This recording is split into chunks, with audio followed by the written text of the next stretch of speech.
Welcome back guys to another explanation of sequence। तो chapter की शुरुआत होती है। शायसुन शायोजिन के बारे में सोच रहा होता है कि यांग शायोजिन का आगे चलकर क्या प्लान है। क्या वो ये पूरा स्ट्रॉन्ग होल्ड बर्बाद करना चाहती है। शायोजिन बॉम्ब बनाने की स्किल में मास्टर है। क्या वो ये पूरा स्ट्रॉन्ग होल्ड को बॉम्ब से उड़ा देगी और क्या वो अपनी ये स्किल किसी और चीज के लिए यूज करेगी। अब जब यांग शायोजिन और लुओ शिन्यू दोनों इस स्ट्रॉन्ग होल्ड में है तो यहाँ क्विंग कंसोर्टियम को भी होना चाहिए। ऊपर से टिंडर कॉर्प काफी ज्यादा मात्रा में सुपर ह्यूमन का खून को जमा कर रहा है और अभी तक मैं बस एक बैरियर के मैनेजर से मिला हूँ जिसका नाम लू युआन है। मैं अभी तक एक भी ली कंसोर्टियम के बंदे से नहीं मिला। क्या उन्हें पता नहीं कि आगे चलकर क्या होगा। ऐसा लगता है कि ली कंसोर्टियम का लीडर कहीं गायब ही हो गया है। फिर शायशु घर से बाहर निकलता है। फिर उसके सामने एक साइकिल आती है। सिस्टर शायू बोलती है, शायशु देखो मैंने तुम्हारे लिए क्या लाई हूँ। सिस्टर शायू आप मेरे लिए ये क्यों ले आई। मुझे लगता है ये काफ़ी महंगी होगी। सब ठीक है, मैंने कुछ पैसे बचा के रखे थे। अब तुम्हें स्कूल जाने में काफ़ी आसानी होगी। लू युआन बोलता है, आपको इसे कैसे चलाना आता है। इसे संभालने में तो काफ़ी मुश्किल होगी क्योंकि इसमें 2 ही पहिए हैं।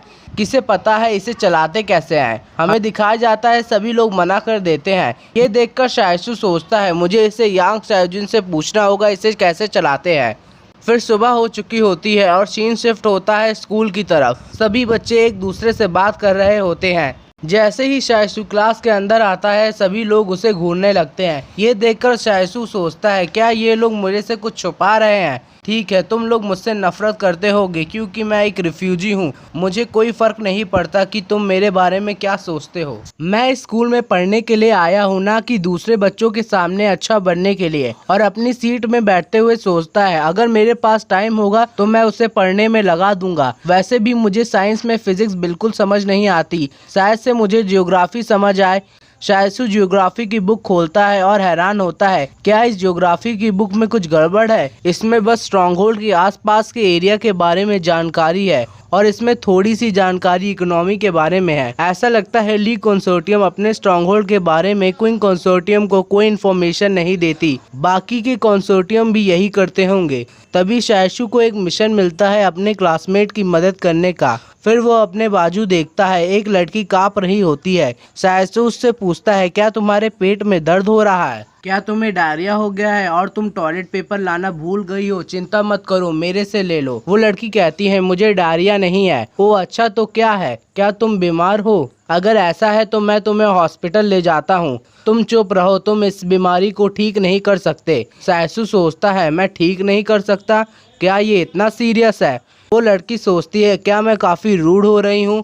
वो मेरे बारे में चिंता कर रहा है लेकिन मैं उससे अच्छे से बात भी नहीं कर रही हूँ। मुझे काफ़ी बुरा लग रहा है। शायशु जोर से बाकी के क्लासमेट्स को कहता है हमारा एक क्लासमेट को कैंसर हो गया है तो सभी लोग अपना हाथ बढ़ाकर कुछ पैसे डोनेट करो। ये सुनकर वो लड़की हैरान होती है और सभी बच्चे उस लड़की को देखने लगते हैं। वो लड़की सोचती है कौन सा कैंसर, मेरे बस पीरियड चल रहे हैं, क्या ये लड़का ऐसा ही है। तभी शायशु का मिशन कंप्लीट होता है और उसे परफेक्ट ग्रेड का एक स्किल ट्री मिलता है। शायशु सोचता है ये परफेक्ट ग्रेड का है जिसमें दूसरे की स्किल कॉपी कर सकते हैं। ये तो सीधा सीधा चुराना हुआ। इससे मैं तो लुओ शिन्यू की एबिलिटी को भी कॉपी कर सकता हूँ और कहीं पर भी रास्ता बनाकर भाग सकता हूँ। अब तो मुझे कोई परेशानी नहीं होगी आने जाने में और मैं अपनी ये स्किल यांग शायोजिन पे बिल्कुल इस्तेमाल नहीं करूँगा। उसके पास स्किल्स का पहाड़ है, पता नहीं तब कौन सी बेकार स्किल कॉपी हो जाए। तभी एक टीचर बोलता है रन शायशु थोड़ा बाहर आओ। क्या मैं,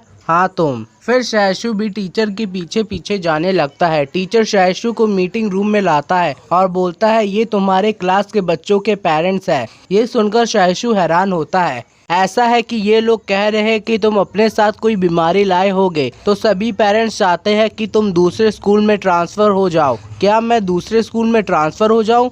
अब कौन सा स्कूल मुझे एडमिशन देगा। एक पेरेंट बोलता है अगर कोई और स्कूल तुम्हें एडमिशन नहीं दे रहा है तो तुम स्कूल ही छोड़ दो, वैसे भी पूरी क्लास तुम्हारी वजह से मुसीबत में आ जाएगी।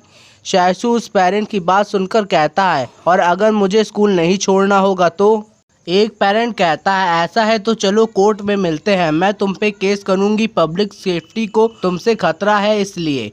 मैं एक और बार तुमसे पूछ रही हूँ, अगर ये स्कूल तुम्हारा ट्रांसफ़र नहीं करवाएगा, जो भी आगे चलकर होगा, क्या ये स्कूल जिम्मेदारी लेगा? टीचर कहता है, ये बच्चा लुयुआन ने भेजा है, तो आप ये चीज़ उससे पूछिए। तभी वही टीचर आती है और बोलती है, ये सब क्या चल रहा है? एक पेरेंट बोलता है, ज़्यादा कुछ नहीं, हम नहीं देख सकते कि हमारे बच्चे एक रिफ्यूजीज़ के साथ पढ़े। वो टीचर कहती है, ऐसा नहीं है, सभी लोग इंसान हैं और ऐसा नहीं है कि सभी रिफ्यूजीज बीमारी लाते हैं। क्या कोई बच्चा इसकी क्लास से कल बीमार पड़ा था? नहीं, लेकिन मैंने सुना था कि एक बंदा जो स्ट्रॉन्गहोल्ड में रहता था वो कल बीमार पड़ा था। ऐसे तो हजारों लोग कहेंगे, इससे तुम एक स्टूडेंट की जिंदगी बर्बाद नहीं कर सकते। एक टीचर के नज़रिए से मुझे कोई फर्क नहीं पड़ता कि एक स्टूडेंट रिफ्यूजी है या नहीं। ये सुनकर चायसू सोचता है, इस दुनिया में अभी भी कुछ अच्छे लोग जिंदा है। एक पेरेंट बोलता है, अगर ऐसा है तो तुम इसे अपने सेक्शन में ट्रांसफर करवा दो। वो टीचर कहती है, मैं इसके लिए ही यहाँ आई हूँ। तभी एक टीचर बोलता है, चायसू मेरे सेक्शन में भी आ सकता है। वीडियो पसंद आई हो तो लाइक शेयर सब्सक्राइब ज़रूर करिए।